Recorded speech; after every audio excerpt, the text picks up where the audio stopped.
We're back. We are. Podcast episode 3. And boy, do we have a big show for you guys. And I've had a ridiculous amount of energy drink, so I'm so hyper. We are actually on Spotify now. I will post the link below. We heard that people also want us on like Apple Music and things like that. We'll get onto that. Mm-hmm. But guys, this is, as I said, going to be a big show.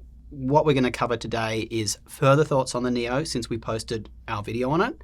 We're going to cover the other MacBooks. We've got a video coming on the Air. It's probably going to release actually before this one, but we'll give us some quick thoughts on that.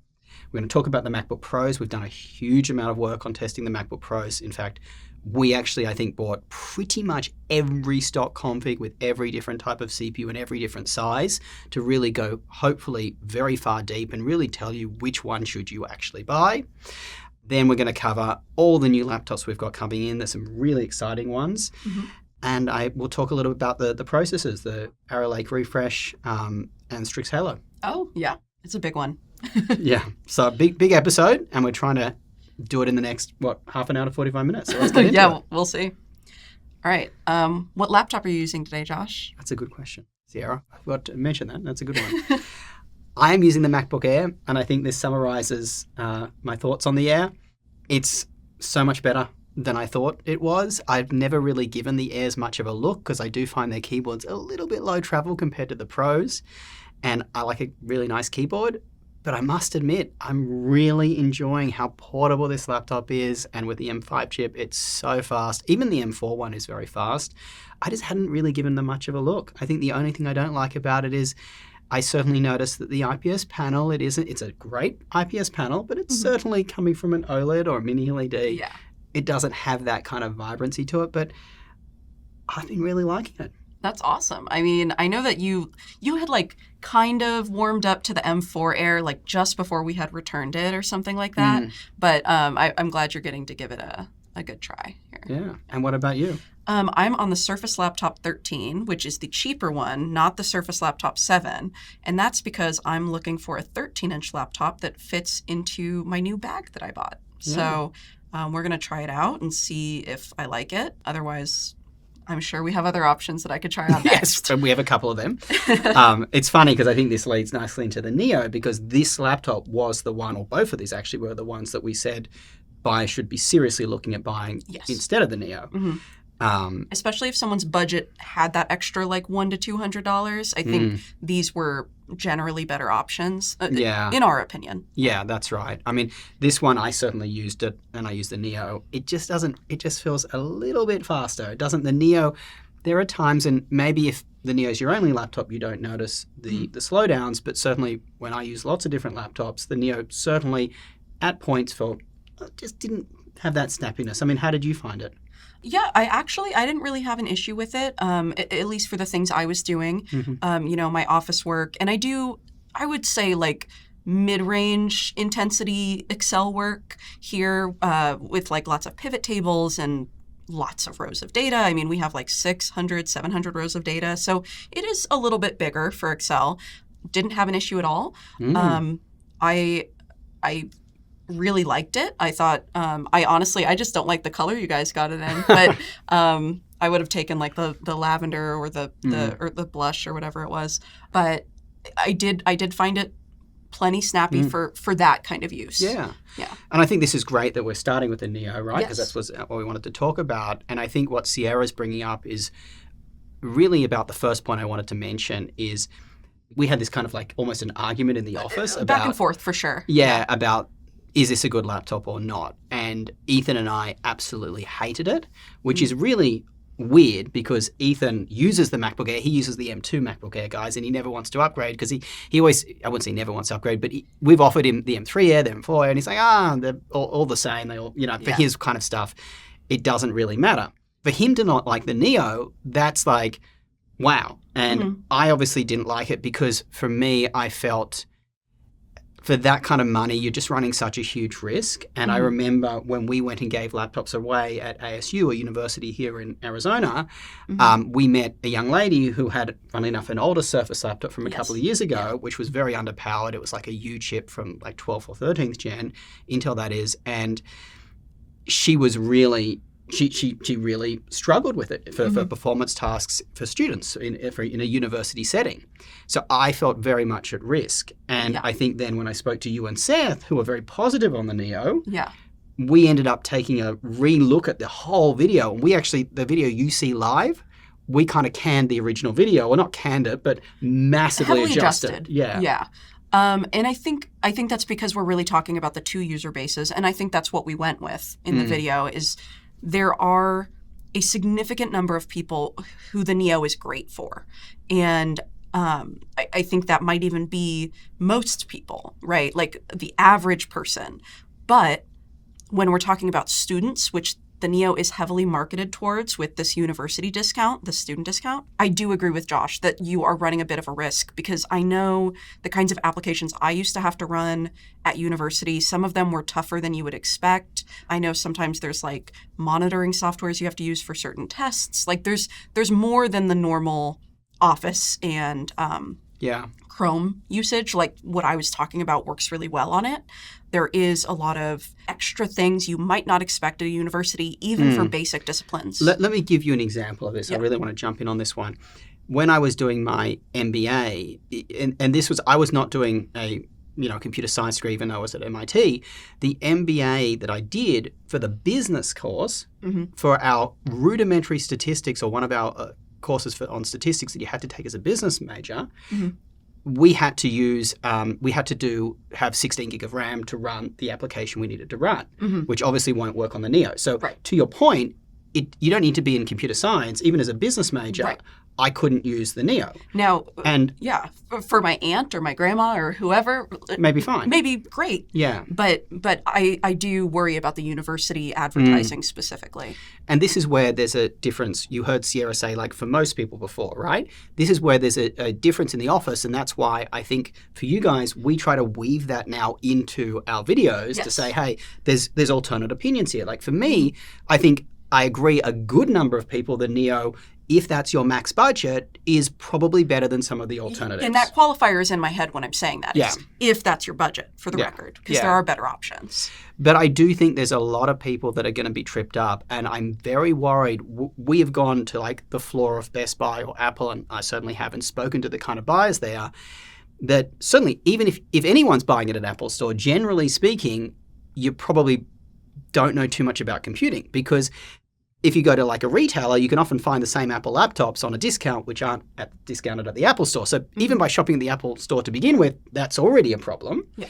And not saying I don't think there's a value for the stores. It's nice that people can trial the laptops and all that. But the average Apple buyer just isn't that knowledgeable. And I think there is a lot of people who are going to be sold one of these Neos kind of thinking they're getting a MacBook, and they're going to be tripped up. And I know you and I were kind of, and it's nice that we can talk about this here, but I think I was almost like, for some people, I think these are going to generate a lot of e-waste, me personally. Right. And I understand what you're saying with that. I do think there's I think we disagreed on the e-waste point specifically just because I think there will be a second life cycle of these devices for people who have lower computing needs, right? Like university student buys the MacBook Neo and then realizes it's not good enough for them. Maybe they do let, a family member who doesn't have heavy computing needs. So in my mind, I'm thinking that there still will be a life cycle for these, but I still agree with all of your hesitations, right? I agree with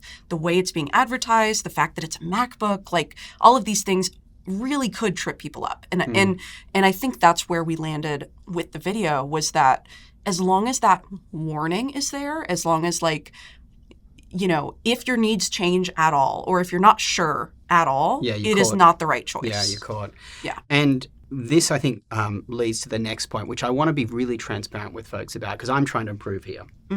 People have said I've been overly negative about the Neo from day one, right? I want to explain myself here.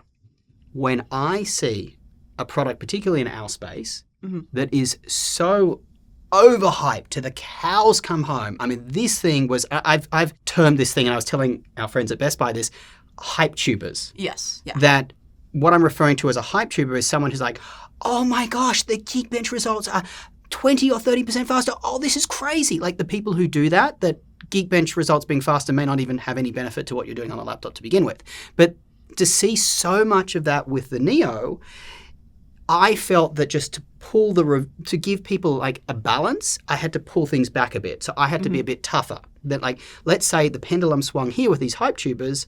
I wanted to be here, which is a more balanced approach, but I was a bit negative to try to pull things back. And I've heard that feedback, and I think I need to be, when I present, to be just truly my opinion and ignore that kind of noise. Yeah, I think having the blinders on is difficult, though, especially in our space, because we want to try to educate people beyond our videos, right? And you're trying to help people for the next time they see a video like that. And I understand where it's coming from. Yes. So I do get it. And I think again, where we ended up fine, right? Having a warning about it, watch out for reviews like this, but here's our opinion, and we're actually quite even-handed about this. I think we can do both. Yeah.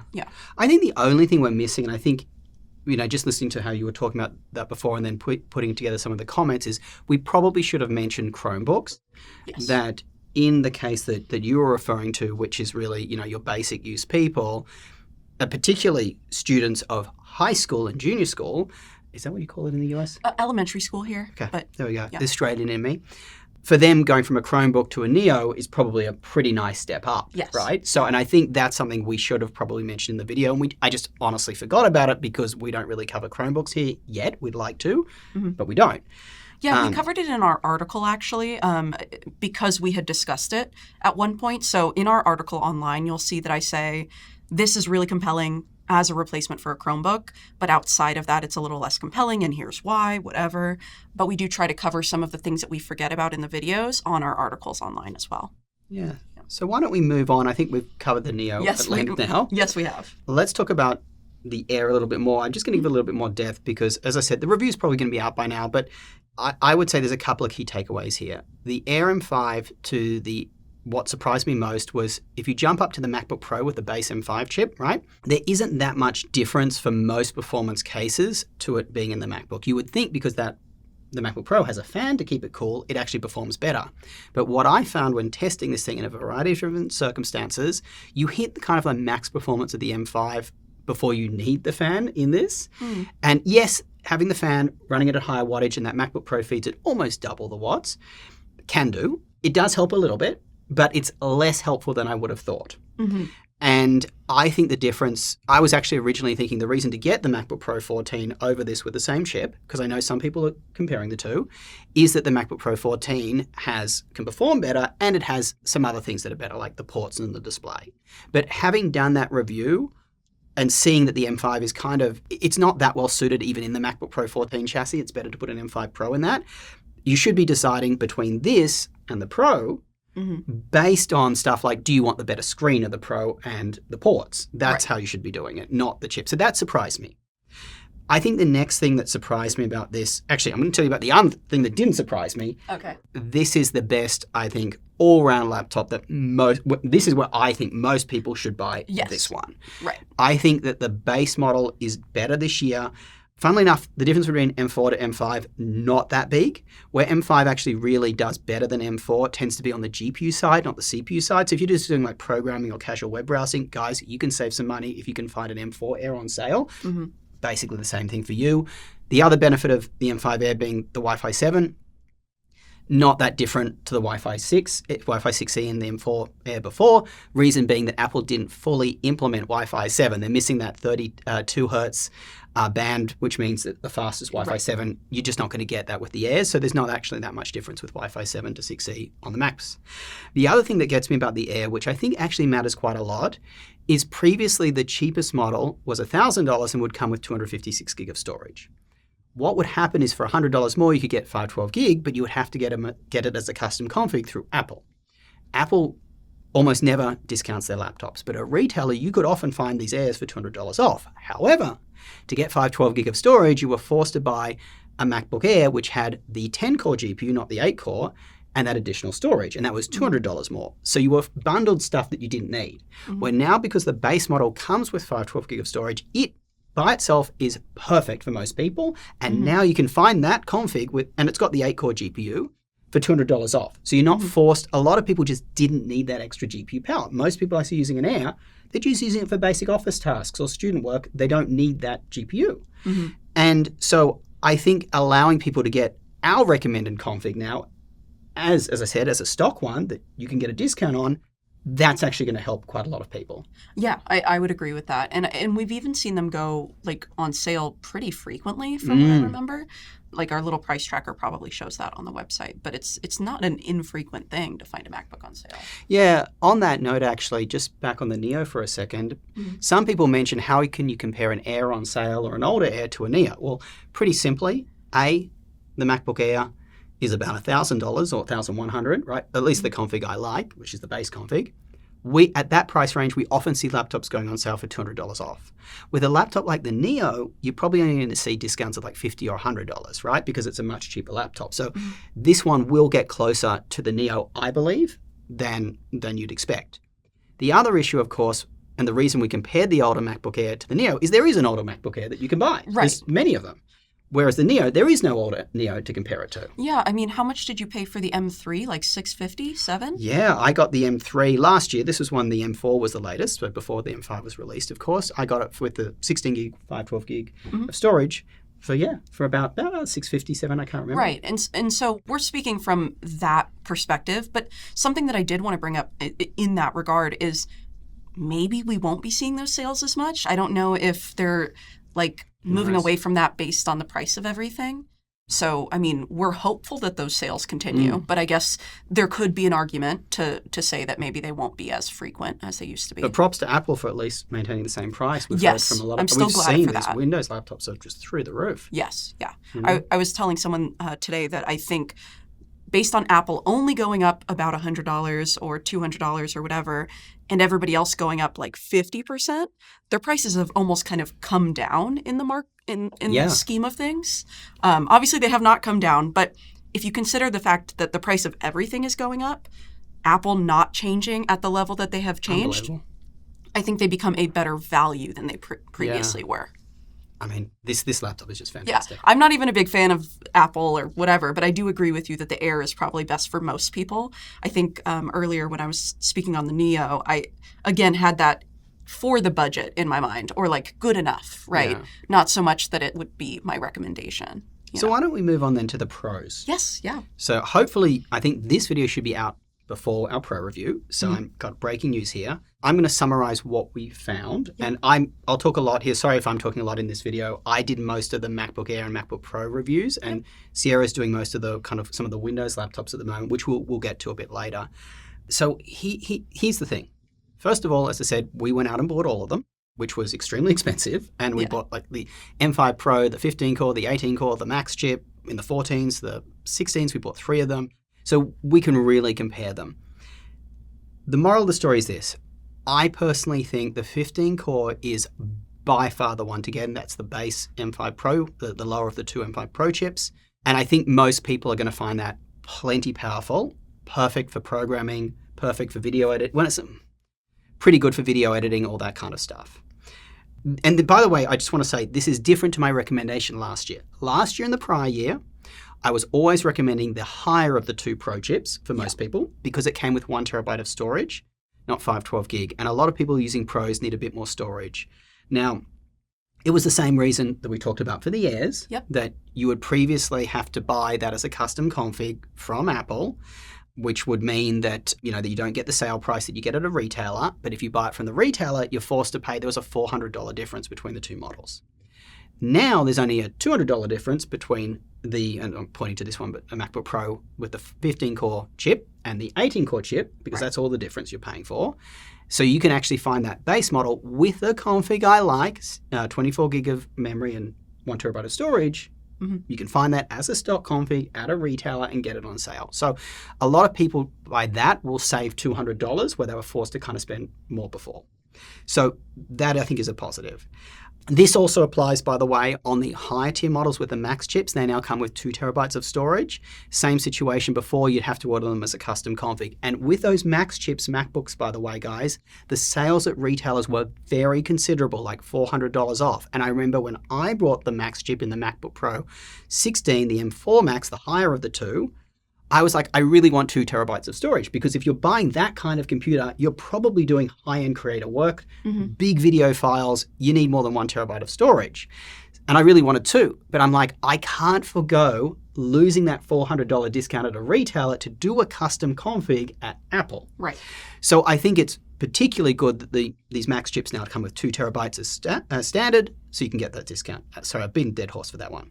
Now, for programmers and anyone who's heavily using the CPU, not GPU, so programmers, audio engineers, musicians, people like that, for you guys, there is no point going higher than the 18-core Pro chip. The reason is those Max chips, they really use the same 18-core CPU component, which you guys need. It's the GPUs that are different and the media engines that are different. The only thing that those have that you may want is the faster memory bandwidth, but honestly, for the task you're doing, it's a rounding error of difference. Now, so that's my recommendation. But I think for programmers in particular, and speaking, I was a programmer for myself for a lot of my career, the M5 Pro with the 15 core, the base one, is more than enough. I don't think you need to step up to the 18. In fact, I think as a whole, from what I've seen, that the M5 Pro 18 core, particularly in the 14-inch, is just shouldn't be bought. I don't think there's a reason to get it. In the MacBook Pro 16 this year, that is the starting CPU, so you just don't have a choice of which M5 Pro to get. Now, for video editors, here's what I found. For our videos, you can edit pretty smoothly off the M5 Pro 15 core so long as you run at half resolution. If you run at full resolution and you're doing playback from the timeline, it can be a bit stuttery. Just to be clear, we use Premiere Pro. Our timelines, I would say our videos are probably medium complex in the grand scheme of videos, with obviously stitching together a family video, pretty simple. A Hollywood production, much more complex. Right. We're probably about middle of the range there. If you move up to a Max chip, there's no issues at all. It was completely smooth, even at full resolution. But I think, as I said, M5 Pro, good enough for YouTube video editing if that's your shtick. Which brings up the point of the Max chip in the 14 did better than we thought it would, right? Yes, that was a good point. Yeah. It did. We were expecting, guys, because just so you know, the MacBook Pro 16 have a much larger charger. Yep. And then the 14, it's, do you remember the exact amount? 140 versus 96, I think. Yeah, it's about that. Yeah. And we saw it feeding that processor, the 16-inch that is, around, we can really feed it 15 watts more power or thereabouts. Yep. At least this was in CPU tasks. But when we looked at, and this is again the same CPU in the 14-inch chassis and the 16, and we tested both the Pro chips, the 18-core one in each of them, and then the base of the 2 Max chips in each of them. Mm-hmm. We were surprised. It was very few times was the MacBook Pro 16 faster than the 14, and if so, it was pretty de minimis. Yeah. I don't think that we would recommend the same thing that we used to, which was avoid the Max chip and the 14 at all costs or whatever. Yeah. So that was interesting. I think the biggest difference that you should be deciding on is, do you need the extra screen size and battery life? The battery life is much better in the 16-inch. The 14-inch with the Max chip actually doesn't do the best in battery life. It's okay. It's decent. For what it is with that much power, it's fantastic. Of course, yeah. But it's like the base M5 chip performs the best for battery, lasts the longest, should I say. The M5 Pros are next, and the Max is down here. Now, and that's in the 14. The 16s do fine with battery no matter what you put in them. Mm-hmm. Moving along, I think the only people who really need to consider a Max chip are high-end video editors who can really get the advantage of that second media engine that the Max chips have. And then, of course, people doing anything 3D related, because those extra GPU cores for you matter, whether you're doing Blender, whether you're gaming, something like that. So that's when I would get the Max chip. But that being said, with gaming, it was still pretty disappointing. Yeah. I mean, ultimately, AAA gaming is not happening on a Mac in it's just not. Yeah, it's just not at that level. Yeah. I think light gaming, though, you always say that League is completely fine. And and even Cyberpunk does run now on these higher-end chips. But I think calling a spade, guys, if you're getting a Max chip in a MacBook Pro, you're paying at least $3,000 plus. You can get a much better gaming laptop for that just crushes it. Yeah. So I think gaming is for $3,000, you could get a desktop that is. Yeah, exactly. It's a silly proposition. I think the only negative I'm seeing with this year's M5 Pro and Maxes is the battery life is a little worse than it was before. Mm-hmm. And it depends. We're actually viewing battery life in 2 categories. For light tasks like office work and stuff like that, which is what most people are doing on battery, we're seeing a little worse battery life. Now, funnily enough, the M5 Pro 15 core, it lasts around the same for battery as the M4 Pro with the higher of the two chips, our one from last year. But remember, the M4 Pro model, I've used that as my daily driver for a year on battery plenty of times. So its battery is much more degraded than the new one. Right. So the fact that they're kind of similar says, or the M5 Pro did a little bit worse, yes, there's a little bit of a degradation. Where we don't see a degradation, though, is in performance tasks. The power efficiency is almost identical with the M4 chips series to the M5, with one exception. On the 14s, you see the same kind of straight line, and we'll show the power efficiency graph. But with the 16s, because they feed their chips more power, you don't see them at the same kind of like efficiency line as when those chips are in the 14. Yes. Yeah, we saw it curve off a little bit. Yeah. But more to come on that. I think we haven't fully fleshed it out. We're going to probably talk about that in the 16-inch video, which is going to come a little bit later down the line. Yeah. All right. So I think you're up. Let's talk about Strix Halo. Yes. I have to say I was so disappointed by the TUF. I think Strix Halo is a really cool concept. It does still perform better than Panther Lake in many regards. Still super compelling for a lot of people. But it's just too expensive still. It's out of the, I would say, average price range that I would want a creator to be shopping in, or like a mid-level gamer to be shopping in. I mean, I don't think you need to spend more than $2,000 on a laptop. So I think even if it came in at the same price as last year, or only a little bit more, like $1,800 or something, I think that wouldn't have stung as much as it does at the $2,200 number. But you were saying in other regions it's not as expensive? Yeah, I think there's two great comments we've seen from viewers on this. One was that one, right, where he said, I think he was in Spain, and he's like, it's much cheaper here, and you can get the 64 gig of memory version. Okay. And memory is important with the Strix Halo chip because one of the special things about them, yes, it has a super powerful CPU and super powerful integrated GPU, similar to like a 4060 gaming one, which is special. But what's really special about them is you can get them with up to 128 gig of memory. You can assign a huge amount of memory to the GPU, and it's wonderful for doing like AI work, right? Can run much bigger models. But the one in the US only has 32 gig of memory, so it negates that. Right. Where this viewer was saying that A, yes, it's much cheaper in his location, and B, it comes with 64 gig, which I think makes it, our video would have been very different if that was the case. If it was cheaper than the old version, so in that circumstance, yes, it would have been more positive. Because I think making the TUF approachable for people is kind of the goal, in my opinion, of like a mid-range laptop. And when you say cheaper than the old one, you know, the reality here is the old one comes with a 5060, at least in the US. Yes. And it was at the time we made the video, it performs better, and it was $700 cheaper. Right. And I think this leads nicely to the next comment that a viewer made, which I thought was very good, is like, why do you talk about pricing when a laptop's just announced? They always go on sale. I want to address this. We know that. And we automatically factor in, we think it's going to go on sale. With a laptop like this, we think something like a $400 to $500 sale is probably what it's going to go.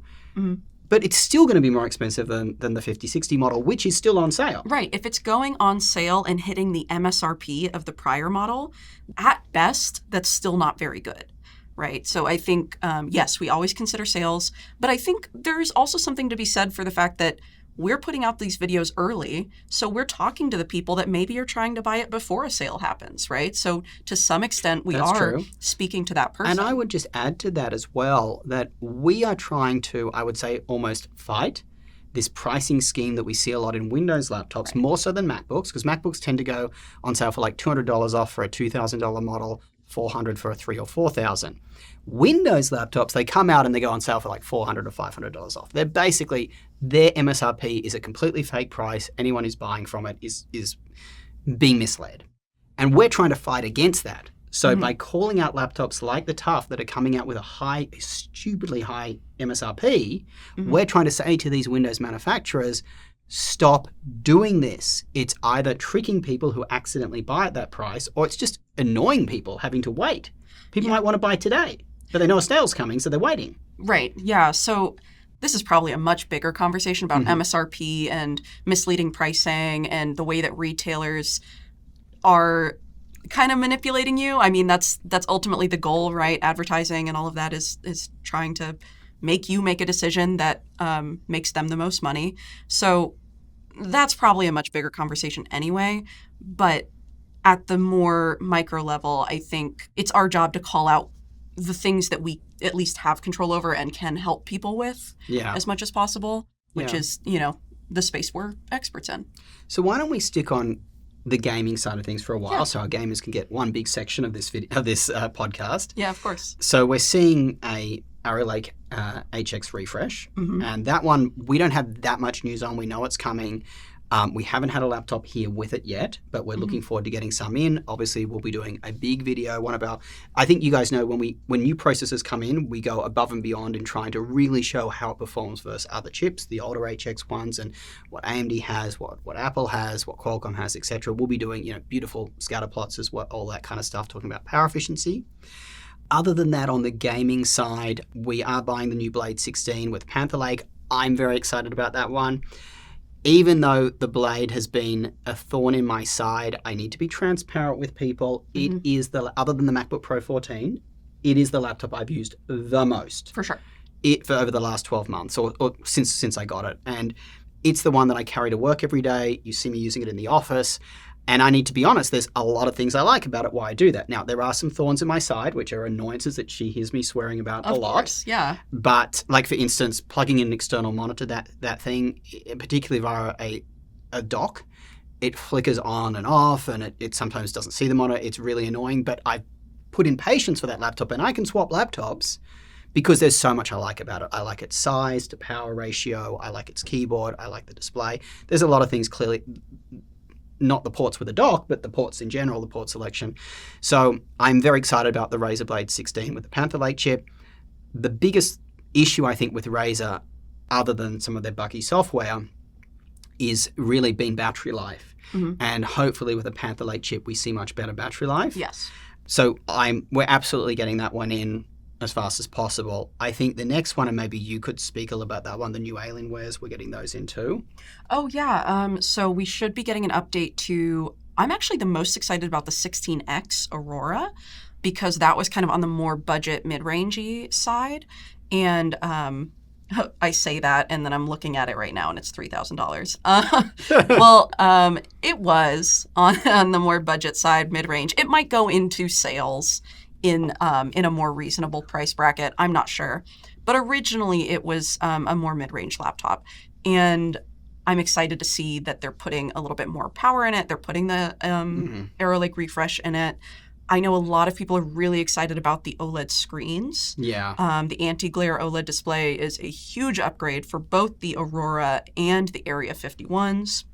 I would go as far as saying, particularly in the 18-inch Area 51, because the 16-inch gets quite warm, but the 18-inch still gets warm, but not as warm. That was not having the OLED display was probably the thing holding it back from being the outright best 18-inch gaming laptop. Well, I have horrible news for you. The 18-inch did not get the OLED update. Oh, no. Yeah. So only the 16 got the update for the OLED screen and the Aurora. So clearly their display, whatever it is, they're probably using the same 16-inch panel on those two. Yeah. And they probably haven't found an 18-inch panel to upgrade it with yet. So why don't we move on to the Legion 5s? Quick synopsis. You're doing the review on the two. Legion 5s have been by far one of the best-selling gaming laptops out there. Yeah. If the MacBook Air is the sweet spot for most people who are non-gamers, the Legion 5i from last year was the sweet spot for most value-for-money gamers. Yes, yeah. And I don't think we've seen the pricing on the 5i yet, but it is still a great laptop. It performs pretty well. And this is with Panther Lake, right? And this is with Panther Lake. I kind of like the lock better, though. I think in this generation, I think the 5i is not as special as it was because the lock has basically the same specs. It actually performs a little better sometimes. And the lock is smaller now. And the lock is smaller. So the Legion is still, I think, 15. I think they're both 15.3 now or something. I'm actually wondering, is the lock, was there a 15-inch lock before in some regions and we just got the 15-inch for the first time recently? The lock was almost always 15.6. So it is a bit more compact, yeah. Yes. So 15.3. So the lock is now more compact. It has the same specs. It's going to be cheaper. They just fixed almost every part of the lock that was a holdback, like the screen wasn't that good. They've kind of made the lock a more budget Legion.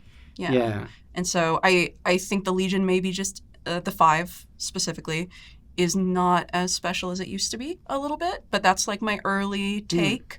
We also had an issue with our 5A, and we're waiting to get another one in, so that review is going to take longer than we expected. The A is the AMD version, which, by the way, you should only buy if it's much cheaper. Panther Lake versus current gen AMD, the 400 series, is Panther Lake just destroys it. It's ridiculous. Yeah, we haven't gotten the testing in because that one... Yeah, so let's just round out what else we've got coming in just to give you guys a heads up. The Yoga Pro 9i, the new fully redesigned one, is here. I'm really enjoying using it. You know, I like that it's got the centered keyboard now. It doesn't have the number pad. It just feels like a more polished laptop. I'm still finding some things that I don't like. It only has USB-C ports on the left side, not the right. I'm like, come on. The MacBooks have had that for years, but I am really enjoying it with Panther Lake. It's really, I've only used it for probably a day or two so far. Seth's been testing it. The Yoga Pro 7i, which I think is the magic device a lot of people are going to really want. It's like, if you guys are unaware, that's like the 15-inch version, which is new from Lenovo. So this is the Yoga Pro is really designed for creators, but I think a lot of university students who are doing like programming, like to do a bit of video editing or gaming, it's going to really hit that sweet spot because it's quite portable. It's noticeably more portable than the Lock, obviously. Then the Legion 5 will have to do a bit of a comparison. I think it's more portable for sure than the Legion 5, but we'll do a bit of a comparison for you guys. I am very excited about that one, though. Yeah. The 7. I think that's going to be a killer laptop this year, but we've got it here. It's coming for a review. We'll hopefully have it in like probably about 2 weeks. Yeah. And then just rounding out the other laptops that are coming in, I think it's really, we've got a lot of Lenovo's coming in. The famous Slim 7i Ultra, which was the laptop we're most excited about this year for casual users on the Windows side. We have ordered one. We haven't seen it being delivered yet or being shipped yet. We've ordered that. In the US right now, the ones that are available for order are not the X chip, the one with the better GPU. It's the lesser, the one with the 8-core CPU, which is a cut-down version of the CPU. It goes up to 16-core for Panther Lake. But the reason we've still ordered that, we will order the better one with the better GPU, is because we think that lower one will have amazing battery life, and we want to have a comparison to the Dell XPS 14, which is our current battery life king.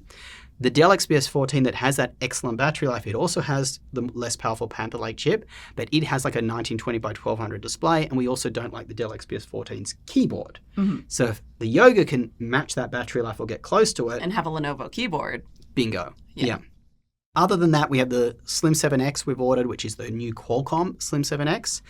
That one I'm very excited about. The Slim 7X was our best performing Qualcomm chip from the prior generation. Even though it doesn't have the most powerful Qualcomm chip, it still performed better than the ones that did. And it was just such a great all-round laptop.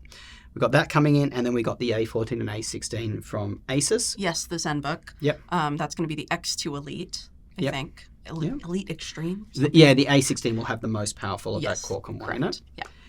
And then finally, you got a phone review coming. Yes. So Josh asked everybody in the office if they were interested in reviewing the new S26 Ultra.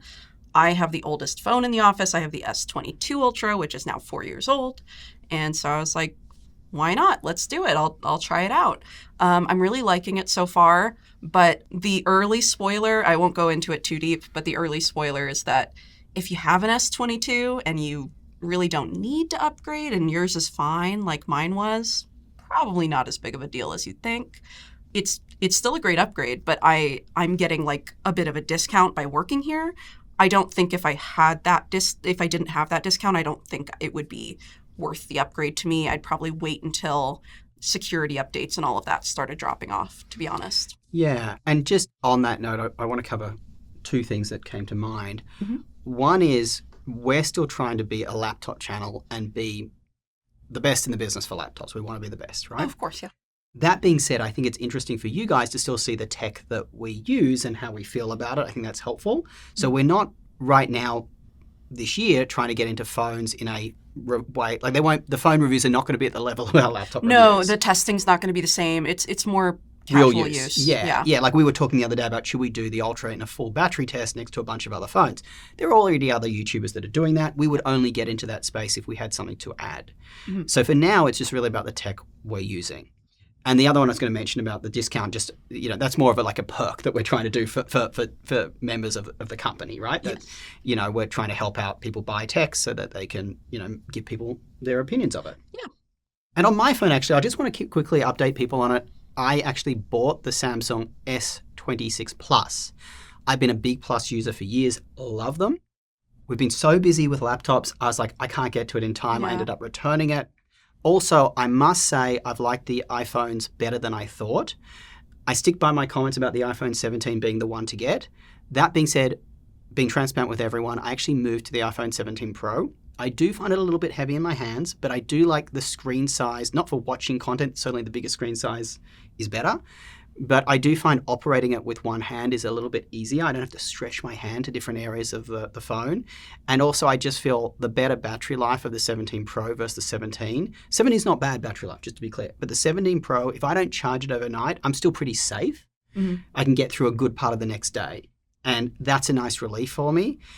And so I've just found that a lot of things are working very well on Apple, like my car's Apple Auto. Yeah, whatever it is works. It connects better wirelessly than Android Auto did with my old Samsung phone. I probably will get an S26 Plus and do a review on it, but we have so many laptops to do. Yeah, it's way down the pipeline. Yeah. Look, I think we've pretty much covered everything. Yeah, just in time. Yeah, I think let's just do our outro. Obviously, check out our website, bestlaptop.deals. That's where you'll find all the laptops that we recommend for different types of users. Hopefully it's very easy to use.